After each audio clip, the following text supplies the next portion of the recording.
So students, let us move ahead with the search for genetic material. This is part 2. We did Griffith's experiment in the previous video. To determine the biochemical nature of transforming principle, 3 scientists move ahead. They moved ahead with Griffith's transforming principle. They set out to find out what is Griffith's transforming principle. So to identify the transforming principle, they too worked on the same bacteria, Streptococcus pneumoniae. The poor mouse, again the victim for their experiment. See, ready with the syringe. Who were the 3 scientists? Name is very important. O.Avery, MacLeod McCarty, Colin, MacLeod. They repeated Griffith's experiment and the results were same. The live R type, that is non-virulent, did not kill the mice. So that means it was non-pathogenic. The smooth strain, when alive, injected into the mouse died, and they could isolate the encapsulated bacteria from the blood sample of the mice. But when heat-killed smooth strain was injected, the mouse lived. No live bacteria were recovered, whereas the R live and dead S, that means heat-killed S, when simultaneously injected, the mouse still died. That was quite unexpected. So Griffith came to the conclusion that something from the heat-killed S strain was released into the medium and had entered the cells which were ready to take them. We know heat kills the bacteria because all the cell function ceases at such high temperature. Because the proteins and lipids that make up the membrane degrade, and that is very necessary for the cells to be alive. So that degrade. So bacteria does not survive, but something which is known as the genetic material, what exactly they did not know, was released into the medium. So O.Avery, MacLeod and McCarty set out to find what exactly was that which was released into the medium and had converted the relatively harmless R strain into harmful S strain.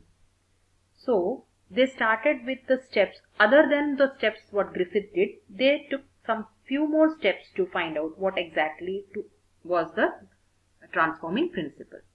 So what did they do was, they heat killed the S strain, just like Griffith did. And this time they purified biochemicals from those S strains. All the biomolecules released from the cells were purified. Purified in the sense, purified meaning separated from each other. That means without contamination. Proteins were separated, RNA was separated, DNA was separated. See, heat had killed the cells and whatever biomolecules or biochemicals were there, they were denatured. That means the 3D shape of proteins was changed. They were in linear polypeptide chains. Similarly, the nucleic acids would have been denatured, meaning their hydrogen bonds. For DNA, the hydrogen bonds would be broken, the 2 strands would separate. So that makes them inactive.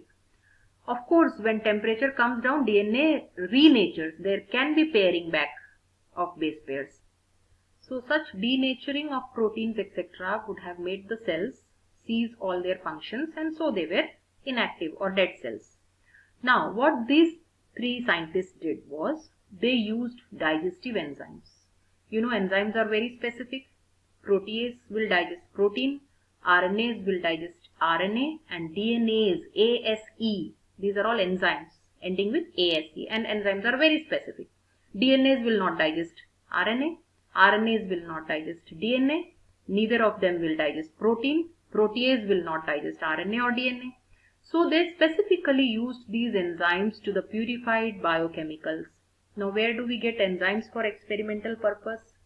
There are sources of digestive enzymes like protease. You can get trypsin, ribonuclease, RNase is ribonuclease, lipase, amylase, etc. we can get from a crude extract of animal pancreas. Okay, so these are available for experiments. So, and you know, our pancreatic juice contains such enzymes that aid in digestion. So from animal pancreas, this can be extracted. So they used all these enzymes to break down the molecules one by one at a time. So what was the result? See, another important thing, all the biochemists, they were believing till this experiment that it was protein that was the genetic material. They thought protein to be the genetic material. Chromosomes and all were not even considered very important. DNA and all were not even considered very important. And when they say chromosome, because chromosome was known, chromosome contains DNA plus histone. So histone protein also could be the genetic material, but nobody bothered about DNA. So what did these people? So first step, their next step was to find out, is it protein which is the genetic material which forms that capsule on the R cell when entering into the R cells.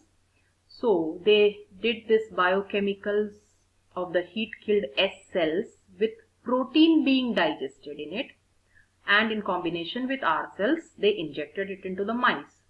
So what happened? When the protein was digested due to the action of protease into units amino acids, and the other two biomolecules, other two or as many they tested on, here we refer to only these three. So intact RNA, intact DNA, no enzymes were used in first case. So what happened? When this was injected simultaneously with R cells, of course, this protein digested and R cells was injected to mice. The mice died. So what do you think? Is it the genetic material? Is protein the genetic material? Because protein is digested here. If protein was genetic material, the R cells should not have transformed to S cells and the mouse should live. Here what has happened? The R cells have got transformed to S cells and the mouse got pneumonia, and that is why it died. So the transforming principle is working here. It is not inhibited.